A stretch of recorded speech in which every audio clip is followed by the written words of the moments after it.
Halo, ketemu lagi dengan saya Fitri Islamiati dengan mata kuliah yang sama, yaitu akuntansi perpajakan. Di sini saya akan menjelaskan sedikit mengenai penghitungan dan mencatat secara akuntansi mengenai angsuran pajak. Baiklah, di sini dapat kita rincikan menjadi 3 bagian. Yang pertama, konsep penghitungan dan pencatatan pajak penghasilan pasal 25. Yang kedua, mekanisme pengkreditan pajak. Yang ketiga, jenis pajak yang tidak dapat dikreditkan. Yang pertama, konsep perhitungan dan pencatatan pajak penghasilan pasal 25. Pajak penghasilan pasal 25 itu yaitu pembayaran pajak penghasilan secara angsuran yang memang tujuannya untuk meringankan beban wajib pajak sehingga tetap dan dapat memenuhi kewajibannya.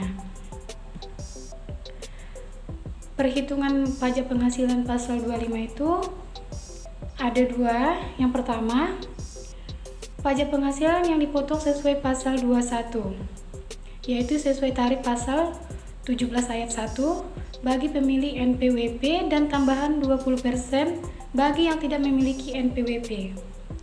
Dan pasal 23 yaitu 15% berdasarkan dividen, bunga, royalti, dan hadiah, serta 2% berdasarkan sewa dan penghasilan lain serta imbalan jasa. Serta pajak penghasilan yang dipungut sesuai pasal 22 yaitu pungutan 100% bagi yang tidak memiliki NPWP. Bagian yang kedua, pajak penghasilan yang dibayar atau terutang di luar negeri yang boleh dikreditkan sesuai pasal 24, lalu dibagi 12 atau total bulan dalam pajak masa setahun. Terdapat 2 jenis pembayaran angsuran pajak penghasilan pasal 25.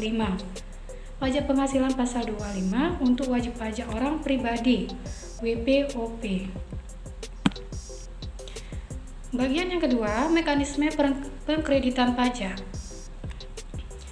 Kredit pajak adalah jumlah pembayaran pajak yang telah dibayar atau diperhitungkan oleh wajib pajak di awal periode. Selanjutnya, prinsip-prinsip dasar pengkreditan pajak. Di sini dapat kita rincikan menjadi 3 bagian. Yang pertama, pajak masukan dalam suatu masa pajak dikreditkan dengan pajak keluaran untuk masa pajak yang sama. Yang kedua, pajak masukan atas perolehan barang modal sebelum berproduksi atau sehingga belum melakukan penyerahan kena pajak dapat dikreditkan. Yang ketiga, pajak masukan dapat dikreditkan sepanjang BKP atau JKP terkait berhubungan langsung dengan kegiatan usaha melakukan penyerahan kena pajak. Selanjutnya, jenis-jenis pajak yang tidak dapat dikreditkan. Di sini jenis-jenisnya tidak kita rincikan karena terlalu banyak.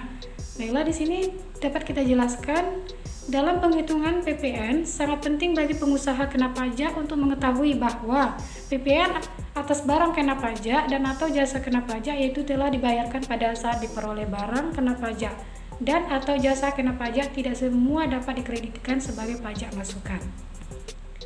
Baiklah, sekian penjelasan dari saya. Terima kasih. Mohon maaf atas segala kesalahan. Wabillahi taufiq wal hidayah. Wassalamualaikum warahmatullahi wabarakatuh.